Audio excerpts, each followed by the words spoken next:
Okay, we're now ready for Limits 9A to learn greatest integer. Now, I gave you a sheet of notes, in the packet that you're receiving, and it's called Graphing the Greatest Integer Step Function. I only included pages 1 and 2 on how to find the limits of this in your packet and how to find the greatest integer. So refer to the sheet after reviewing. First off, here's my best rendition of me walking forward. You see, here's my butt, here's my front. And I'm going to walk the number line in proper order, as we always do, from left to right.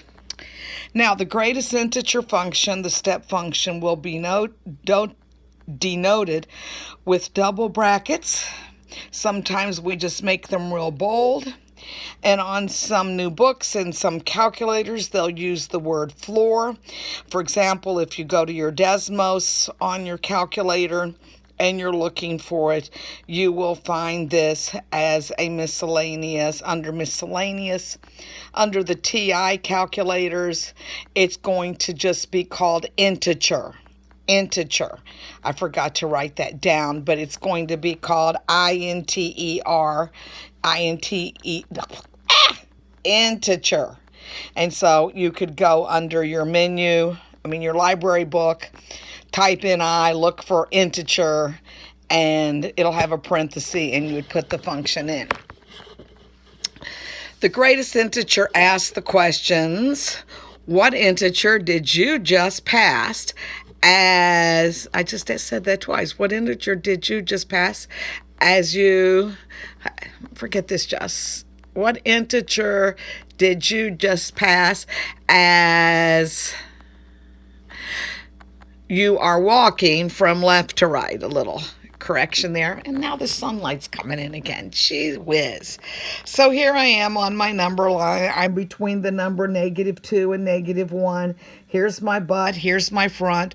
What integer did I pass? Well, my butt is pointing towards -2.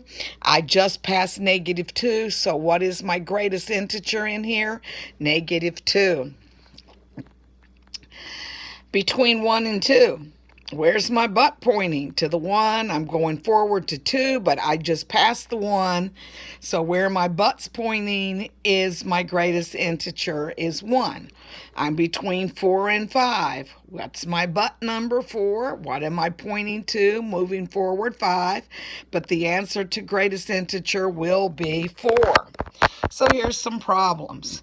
-2.1. What's it between? -3 and -2. What's -5 and 2/3 between? -6 and -5. What's -0.25 between? -1 and 0. What is -3 and 47 between? -4 and -3. What's -1 and 0 between? And what's -1/3 between? -1 and 0. And the winner is the butt number. So, whatever number you put on the left when you're telling me the integers that these are between is the answer to your greatest integer. Now I come over here and I'm doing the positives. What's 2 and 1/10 between? 2 and 3. What's the butt number? 2. What is 5 and 97 between? 5 and 6. What's the butt number? 5. What's 16 between? 0 and 1. What's the butt number? What's 11 and 3/5 between? 11 and 12. What's the butt number? What's 13/5 between? 2 and 3. What's the butt number? And what's 3/4 between? 0 and 1. And what's the butt number? It wins. Now the next thing, get my cord. My phone is dying, folks. I need a new battery. We're going to consider the number line.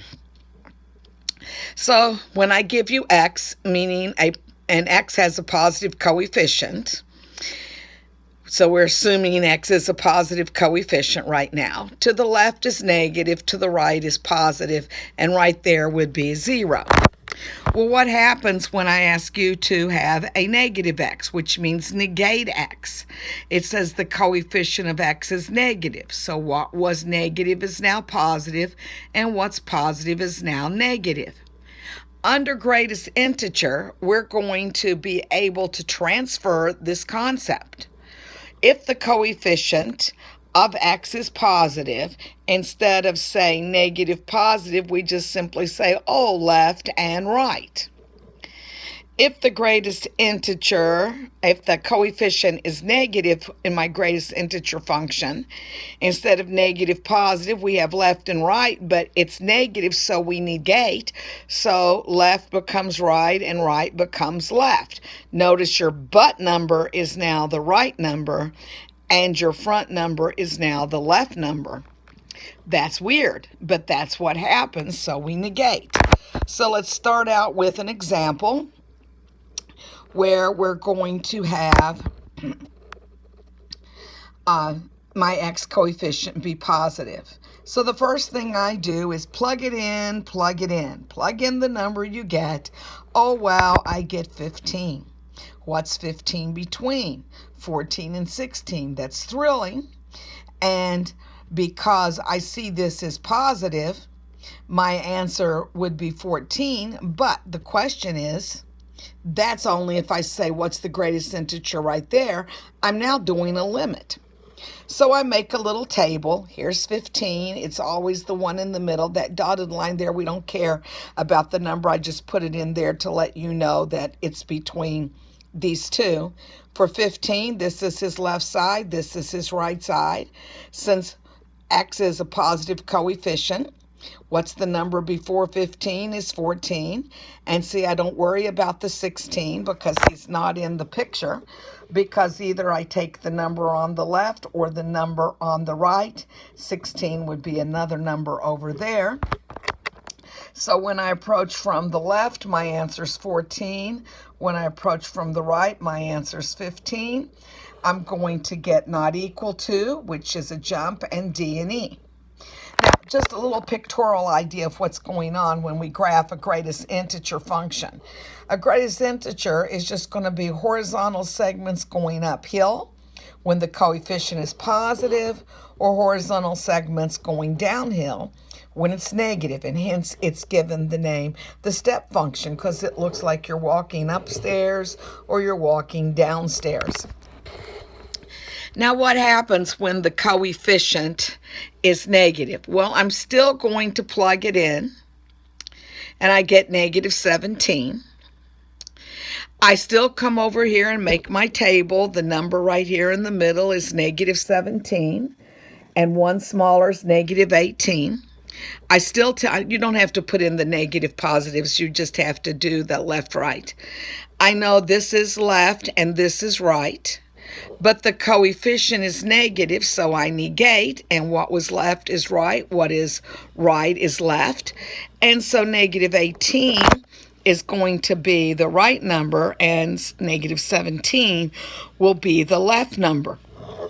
So the limit as I approach x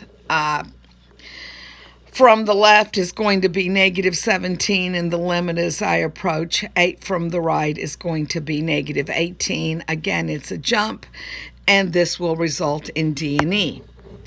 Let's go back. Limit as x approaches this. Notice x is a positive coefficient. I went ahead and I plugged it in. You don't have to show the work. You can do it all in your head. I get negative 10. I go down in the middle. I put the negative 10. On the left, I put negative 11, always one smaller. Again, you don't need the negative, positive. You just need to say first time it's left, second time it's right. So the limit from the left is negative 11, and the limit from the right is negative 10. Doing one more where x has a negative coefficient. I plugged it in. Negative 4 times negative 3 plus 2 is going to be 14. I come over to my little chart. I have my 14, then my 13. Again, I only needed to list left and right, not the negative and positive. The coefficient's negative, so I negate. Left becomes right, right becomes left. So 13 is right, 14 is left. So the limit as I approach from the left is going to be 14. From the right is going to be 13. Again, it's D and E. That's a jump. Now, sometimes they'll just give you a problem like this one. They'll say, I just want to approach 2 from the left. So I plugged in 2 and got -1. I made my little table, -1, -2. I just labeled it left and right. All my x coefficient is negative, so it's right and left. So now my left answer is -1. My right answer is -3. But all they wanted to know was the left answer, and the left answer is -1. I'm doing a lot more with the negatives because you all confuse those more than you do when it's a positive coefficient. And so now when we go to do this problem, the limit as I approach -1 from the right, I plug it in and I get 5. I make my table, so I have 4 in front of 5. I have left, right, but the x coefficient's negative, so it's right, left. So my right is 4, my left is 5. This one asks only for the right, so the answer is 4. And so this is the end of this weird stuff.